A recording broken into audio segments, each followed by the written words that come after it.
Welcome back, everybody. Thank you so much for tuning in. If you were just tuning in, you missed a good first half of the show. We started off our show talking about the running back market, how it has done basically a complete 180 since the beginning of last season, when all the running back craze of you can't pay a running back really took the public by storm. A lot of running backs have been paid, including Saquon Barkley, including Josh Jacobs, including Tony Pollard, and including Derrick Henry signing today with the Ravens. Uh, Aaron Jones was also signed to the Vikings. There is a lot of running backs being signed. We covered all that in the first segment. In the second segment, which we just wrapped up, we just finished talking about the Brian Burns and Carlton Davis trades. Brian Burns traded to the Giants for a second and a fifth, and being paid 5 years, $150 million, 87 and a half of which is guaranteed. So a big payday for him, something he deserves. We broke all that down in the second segment. Coming up in this segment, we are going to talk a little bit about quarterbacks, focusing around the effects on Justin Fields and the Bears. It's been a really interesting situation with them. Obviously, it's been developing all season, but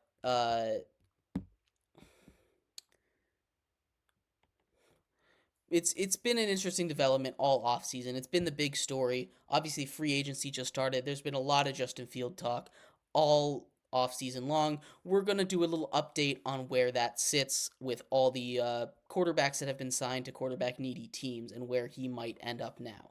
But before we get into that, remember, if you would like to be a bigger part of the show than you already are, all you need to do is go to gsmcpodcast.net. Leave a tip or donation. Message will pop up on the bottom of the screen for you, me, everyone else in the world to see that is watching. That includes people on YouTube, Twitch, Twitter, X, whatever. But yeah, everywhere we stream, not just you, not just the people in the chat with you, but everyone can see it. We'll have a little conversation. Again, that link is gsmcpodcast.net. We appreciate everything that you do give, and we appreciate you for watching. But like I was saying, let's just get right into that segment. Justin Fields, the Justin Fields saga. I'm going to give you a brief synopsis, and then I'm going to give you where we're at. For those who have not been following, I don't know if you have been following football at all, but if you have, you probably know at least the basics of this. The Bears have a quarterback, Justin Fields, who is iffy on whether or not he's a true franchise starter in the league. He's shown flashes, but he hasn't been able to really put it all together and prove that he is, that guy. But the Panthers traded their number one pick to the Bears this year to draft Bryce Young after a very similar situation was happening last offseason. They chose Justin Fields. This offseason, they have the number one pick again, and they are choosing between a prospect in Caleb Williams, who is generational, and Justin Fields, who has been their quarterback, has a lot of fan support and a lot of team support throughout the league. It's been an interesting situation. There's a lot of rumors that where he could have gone, and the big teams that needed quarterbacks that seem like they'd be good fits are seemingly all off the board now. Obviously, the biggest fit and the biggest rumor for him, where he was expected to go, was the Atlanta Falcons. The Atlanta Falcons have now filled their hole at quarterback, signing Kirk Cousins to a 4-year deal. Kirk Cousins is coming off a torn torn Achilles, excuse me. I don't think it'll affect his game too much, simply because he's not a very mobile quarterback. As long as he can step and generate power, it should be fine. And I know that's not always what happens when you're coming off an Achilles, because the Achilles helps you with that twist motion. It helps you plant your feet and make those moves. So we'll have to see how he heals, but I think he'll be just fine. He is a little older, 35, but if he's there, the Falcons have a quarterback who is arguably top 10. He's never been the most exciting guy, but he's always gotten the job done. He's always been a top of the league quarterback, top half of the league quarterback, no matter where he goes, whether that be Washington or Minnesota. He's always had these teams competitive. And for a team like the Falcons that hasn't really had that in a long time, after dealing with a season with Taylor Heineke and Desmond Ritter, it's going to be a huge step up for them. So that takes the Falcons off the board. The second spot that he was rumored to go to was the Pittsburgh Steelers, who went out and got the other big prize of free agency in. There we go. We were just talking about it. Levante David got signed. We'll talk about that in the next segment. Like I said, all the news that has been broken, we'll talk about in the fourth segment. Sorry, I've been really trying to keep to that rule, but we just talked about that. Anyway, the Steelers signed the other main prize, if you can call that, of the quarterback market in Russell Wilson. Russell Wilson, who is coming off not the greatest season, but it was a pretty average season. You know, you look at the numbers, he didn't turn the ball over too much, and him going to a team like the Steelers, he doesn't need to be amazing. You know, they made the playoffs last year with the combination quarterback play of Kenny Pickett and Mason Rudolph. So it's not a team that needs the greatest quarterback plays. That defense is one of the best in the league, and it continues to be under Mike Tomlin, that culture that he has made. I'm curious. That's the part that I am unsure about. If he can be able to listen to Mike Tomlin, I think they're going to be fine. But Russell Wilson had a lot of rifts with the coaching staffs, not just in Denver with Sean Payton, who clearly did not like Russell Wilson, but even in Seattle a little bit. It was masked by the fact that they were winning, but there were a bunch of stories over there about Russell Wilson being a not agreeing with Pete Carroll. So there's not really a lot of spots left. The other big spot that I've seen out there is the Raiders, and the Raiders are an interesting one. I don't think they're out of the question in that Justin Fields market, but they did sign Gardner Minshew. They brought Gardner Minshew in, a guy who he was a starter his rookie year in Jacksonville, and then they drafted Trevor Lawrence, and he was relegated to be a backup. He went to Philly, was a solid backup, and then he was the emergency starter for Indy last year, and he almost led them to a playoff spot. Just a dropped pass away from leading them to a playoff or a berth.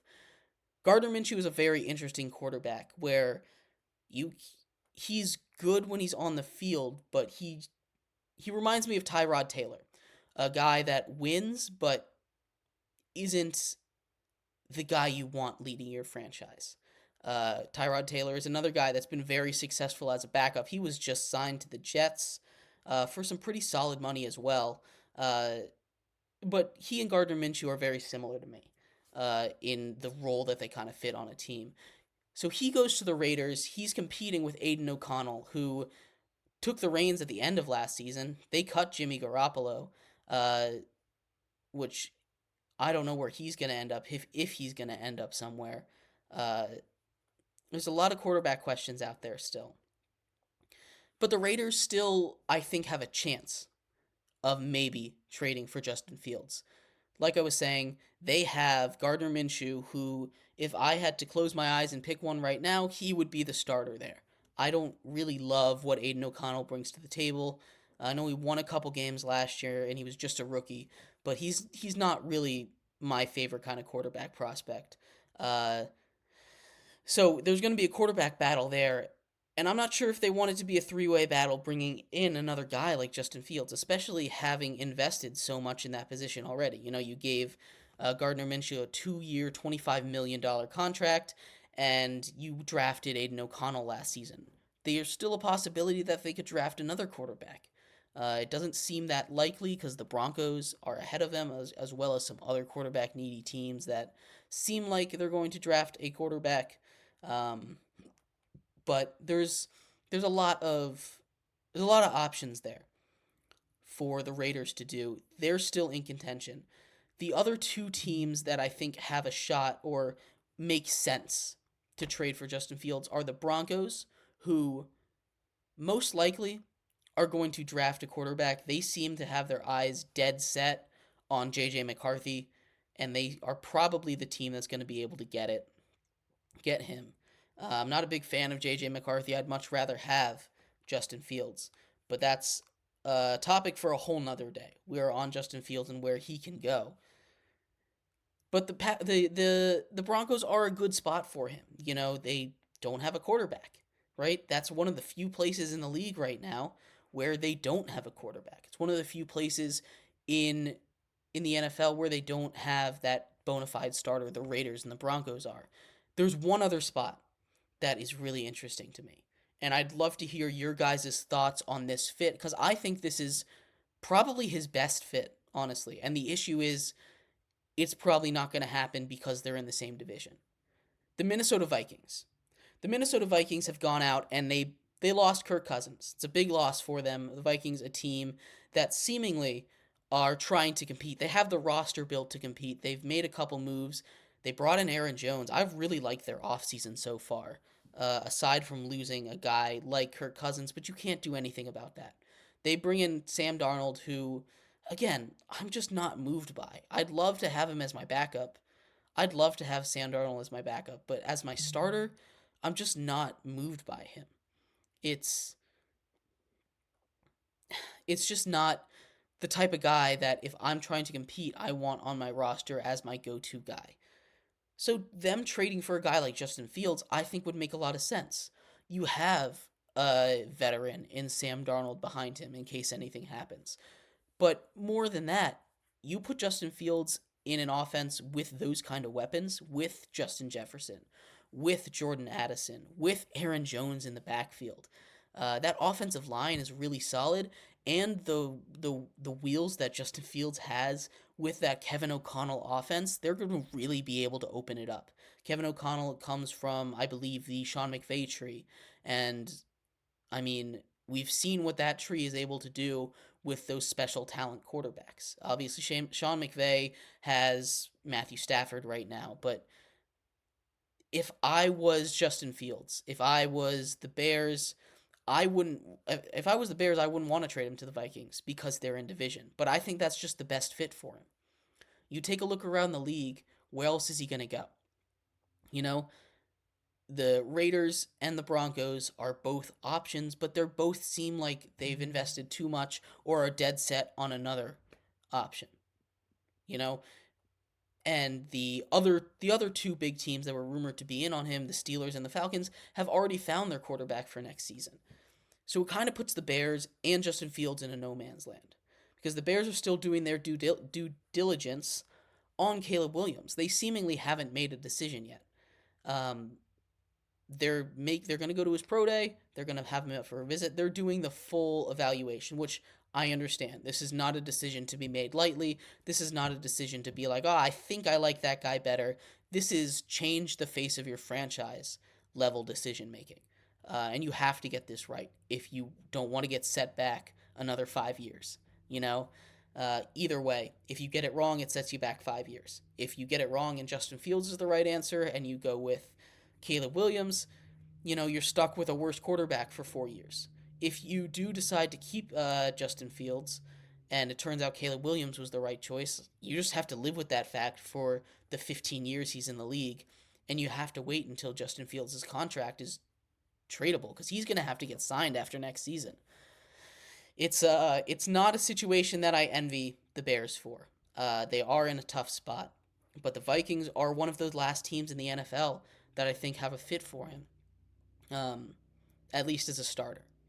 Now, there's plenty of teams he could go to as a backup, and I think there's plenty of teams that would love to have him as a backup. But I'm sure he wants to be a starter. He doesn't have much choice since it is a trade. But it is interesting to see exactly what is going on with that situation in Chicago. Let me know what you guys think about this. Where do you think he'll end up? Do you think he'll get traded? Do you think, even if they do draft Caleb Williams at this point, do you think he'll get traded? It kind of makes me reminiscent of the Baker Mayfield situation when they were trying to get rid of him after they brought in Deshaun Watson. And actually, I put a short out about this yesterday. And there was a comment in there that mentioned him going to the Browns, which I thought was interesting. The Browns don't seem like the type of team that would trade for him simply because they have that Deshaun Watson contract that is so massive on the books. They really can't afford to bring another quarterback in. and they're kind of locked in with him. You have to kind of see it through. So I don't really see if that one doesn't make a lot of sense to me, but that is one that I heard from directly from you guys, the just yesterday. So keep them coming. I'd love to hear your thoughts and why you think they're gonna go there.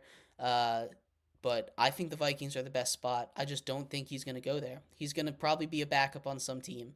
They're probably not gonna get much for him. They might even have to cut him. Again, very reminiscent of what happened with Baker Mayfield and the Browns when he ended up going to the Panthers for like a 6th or 7th round pick.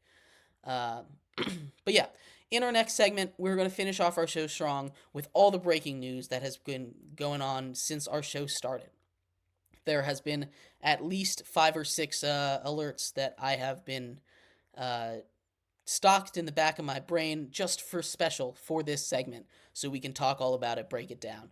News is continuing to break. Stay on your toes, guys. The NFL is going crazy. The offseason is just starting. It's a wild ride. Thank you, everybody, so much for tuning in so far to Sports by GSMC Podcast Network. Stick around through this third and final break. We will be right back.